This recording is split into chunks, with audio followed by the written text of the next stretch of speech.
नमस्कार दोस्तों, मैं आपके साथ हूँ रहमान सैफी। आया था सिविक सेंटर और करण सिंह मेरोलिया साहब मुझे यहाँ पर मिल गए, क्योंकि मैं भी यही देखने आया था कि आखिर एमसीडी के कर्मचारियों के लिए और निगम की व्यवस्था के लिए और इस सिस्टम को दुरुस्त करने के लिए हमारी नई मेयर साहिबा क्या करने जा रही है, क्या रणनीति बना रही हैं। तो यही जानने जो है मेरोलिया साहब भी आए थे, और जब मैंने इनसे ऑफ कैमरा बात की तो उन्होंने कुछ खुलासे किए कई बातों के, तो वो आपके सामने लेकर आ रहा हूँ। मेरोलिया साहब, आपका बहुत बहुत स्वागत है। जी, बहुत बहुत धन्यवाद सैफी जी। और मेरोलिया साहब, आज हम आपके सभी दर्शकों का भी बहुत बहुत धन्यवाद जी। सभी को नमस्कार, और आपके चैनल का बहुत बहुत धन्यवाद जो समय समय पर आप सफाई कर्मचारियों की आवाज को उठाते हैं, उनकी आवाज को बुलंद करते हैं, उनकी आवाज बनते हैं आप, उसके लिए आपका बहुत बहुत धन्यवाद। शुक्रिया साहब, शुक्रिया। मेरोलिया साहब, आज हम दोनों सिविक सेंटर में मिल रहे हैं जी। क्या बात हुई हमारी नई मेयर साहब से, या बात हो पाई या नहीं हो पाई, या रणनीतियों के बारे में क्या पता चला?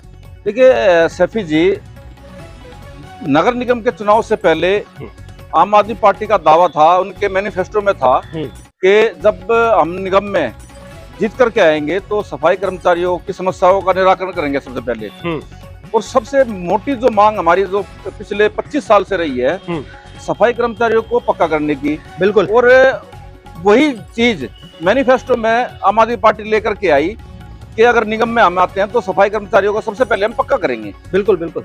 लेकिन यहाँ आकर के जब हमने देखा है कहीं पे भी वो जो आम आदमी पार्टी का दावा था, या जो उनकी मैनिफेस्टो में जो उनकी बात, जो उन्होंने एक दावा किया था कि हम सफाई कर्मचारियों को पक्का करेंगे, वो कहीं दिखाई नहीं दे रहा। क्योंकि जानने सिविक सेंटर आने का मकसद ही हमारा, क्योंकि देखिए नगर निगम के चुनाव के बाद में 2 महीने 1.5 महीना मेरे ख्याल से ऐसे निकल गया, मेयर नहीं बन पाई थी। लेकिन अब करीब करीब 1 महीने से मेयर साहिबा ने अपने पद को सुशोभित कर रखा है, और वो इस 1.5 महीने के अंदर वो चाहती तो बहुत कुछ कर सकती थी, लेकिन मुझे कहीं लगा नहीं कि मेयर साहिबा ने या आम आदमी पार्टी के जो आला लीडर हैं उन्होंने कुछ इस विषय में कोई कदम उठाया हो। मेरोलिया साहब, एक मिनट रोक रहा हूँ, मुझे एक बात याद आ रही है।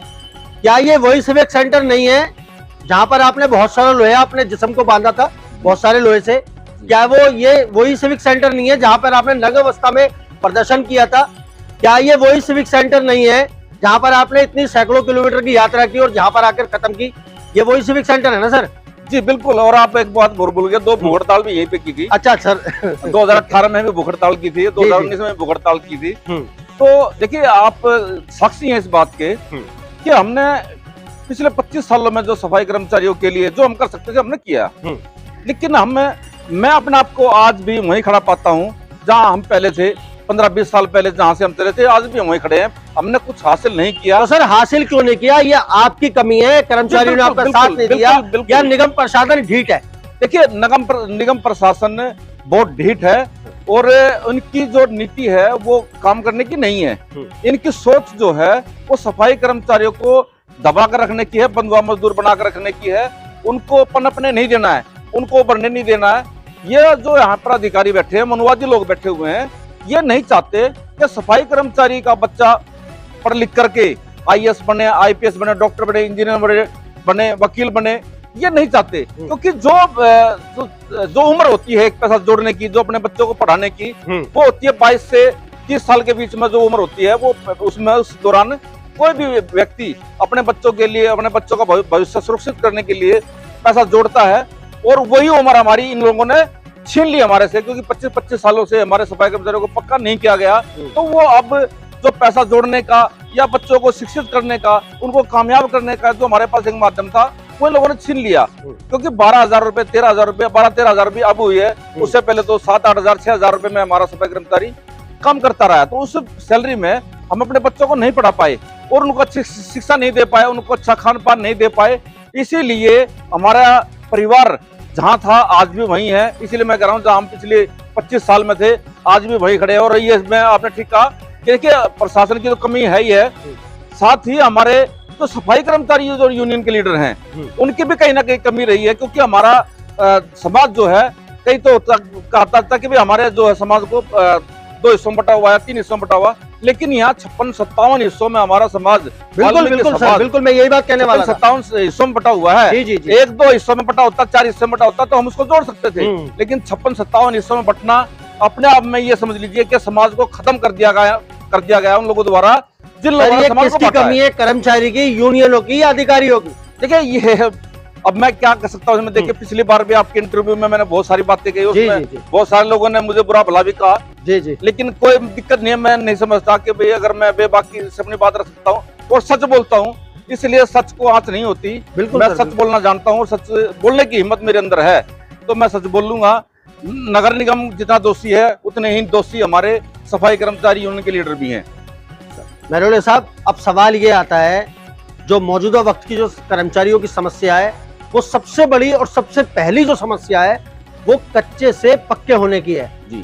कहीं पर किसी बात का सहारा लेकर कर्मचारी को पक्का नहीं किया जाता किसी जोन में, और किसी जोन में किसी बात का सहारा लेकर कर्मचारी को पक्का नहीं किया जाता। लेकिन हर बात के लास्ट में यही एक निष्कर्ष निकल रहा है कि कर्मचारी इंतजार कर रहा है। 25-30 साल हो गए कर्मचारी को पक्का नहीं किया जा रहा। जिसने आपको कंडीशन बताई अपने बच्चों के बारे में, वो कर्मचारी नहीं कर पा रहा। इसका समाधान क्या है सर? देखिए समाधान, जो 56-57 यूनियन जो बनी है, उन सभी संगठनों को एक होकर के काम करना पड़ेगा। अगर वो लोग एक नहीं हो पाते हैं तो अभी 25 साल हुए हैं, शायद हो सकता है 25 साल सर आपने कहा एक होना पड़ेगा। कोर कमेटी के रूप में हम एक देख रहे हैं, फेडरेशन के रूप में हम एक देख रहे हैं, कई सारे मोर्चों के रूप में हम एक देख रहे हैं, तो ये बात कहां से है सर? नहीं, ये चीज नहीं चाहिए ना। क्यों है फेडरेशन, क्यों है कोर कमेटी? ये सभी अलग अलग ना होकर के सभी एक साथ मिलकर के काम करें, सफाई कर्मचारियों को भला होगा। मैं दावा किससे कह सकता हूँ, अगर सभी मिलकर के अपनी ताकत दिखाएंगे तो सफाई कर्मचारियों की समस्याओं का समाधान होगा। जैसा कि आपने कहा अभी 25 साल जो सफाई कर्मचारियों की बात है।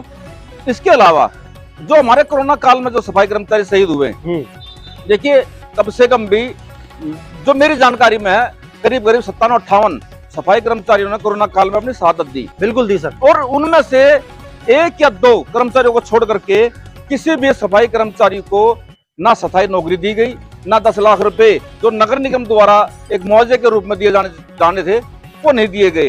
तो ये कहीं ना कहीं बड़ा दुर्भाग्य है। दिल्ली सरकार के मुखिया और साथ ही मुख्यमंत्री अरविंद केजरीवाल जी ने ऑन मीडिया ये दावा किया कि कर्मचारी, अगर हमारी सरकार दिल्ली के अंदर बन जाती है नगर निगम में, हम कर्मचारियों का मसला ही खत्म कर देंगे।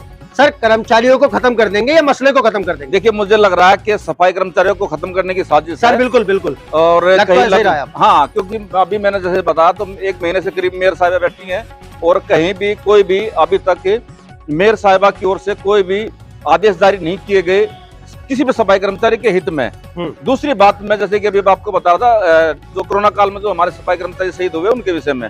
इसके अलावा जो हमारे जो सफाई कर्मचारी जो कोरोना काल के अलावा जो डेथ केस पर जो कर्मचारी लगे हुए हैं, जिनके माता या पिता किसी कारणवश जिनकी डेथ हो गई, वो पक्के नहीं हुए, उनको भी काफी इंतजार करना पड़ रहा है। किसी ने 1 सैंक्शन की है, किसी ने 2 सैंक्शन की है। अगर किसी ने 2 सैंक्शन की है तो वो 6 महीने से 8 महीने से घर पे बैठा हुआ है। बिल्कुल तो उसके घर की रोजी रोटी कैसे चल रही होगी, ये सोचने वाली बात है।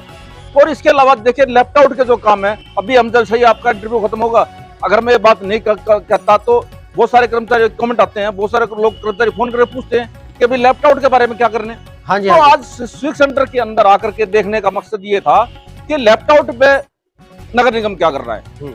इसके अलावा जो कोरोना काल में जो हमारे सफाई कर्मचारी शहीद हुए हैं उनके विषय में नगर निगम क्या कर रहा है। इसके अलावा जो हमारे सफाई कर्मचारी और जो अन्य कर्मचारी जो डेथ केस पर लगे हैं या तो रेगुलर होने अभी जो इंतजार कर रहे थे इस बात का कि हम पक्के होंगे, और कुछ कर्मचारियों को 400-500 कर्मचारियों को, 500 भी नहीं हुए हैं, करीब 300-400 करीब कर्मचारियों को पक्का कर करके उसके बाद में काम को बंद कर दिया गया है। ये निंदनीय है, हम इसकी घोर निंदा करते हैं। और मैं अखिल भारतीय सफाई मजदूर संघ का राष्ट्रीय महामंत्री हूँ, उस नाते मैं आज आपके चैनल पर ये दावा करता हूँ और ये वादा करता हूँ और बड़ी जिम्मेदारी से कह सकता हूँ कि अगर जो संगठनों ने हमारे जैसे कोर कमेटी है, कोर कमेटी ने अपनी तरफ से भरपूर कोशिश की, इसमें निसंदेह इसमें कोई दोहराई नहीं है। इसके अलावा फेडरेशन के हमारे पदाधिकारी हैं, उन्होंने भी भरपूर कोशिश की है, इसमें कोई संदेह वाली बात नहीं है। लेकिन अब जो है अखिल भारतीय सफाई मजदूर संघ मैदान में उतरेगी और आंदोलन करेंगे। दिल्ली में जो भी हम कर सकते हैं, हड़ताल भी कर सकते हैं, भूख हड़ताल, काम बंद हड़ताल, जो भी हम कर सकते हैं वो हम अखिल भारतीय सफाई मजदूर संघ के बैनर पर करेंगे। तो दोस्तों ये मेरे साथ थे करण सिंह महरोलिया साहब, क्योंकि बहुत सारी बातें ऑफ कैमरा हुई थी इसलिए ऑन कैमरा करना जरूरी समझा मैंने। और जो भी जानकारी सिविक सेंटर में क्या चल रहा है, अधिकारी और साथ में मेयर साहिबा किस तरह की रणनीति बना रहे हैं या नहीं भी बना रहे, वो खुलासा हमने आपके सामने किया है। तो दोस्तों मिलते हैं आपसे इसी खबर को आगे बढ़ाते हुए अगली खबर में। जब तक के लिए जय हिंद, जय भारत, जय संविधान। जय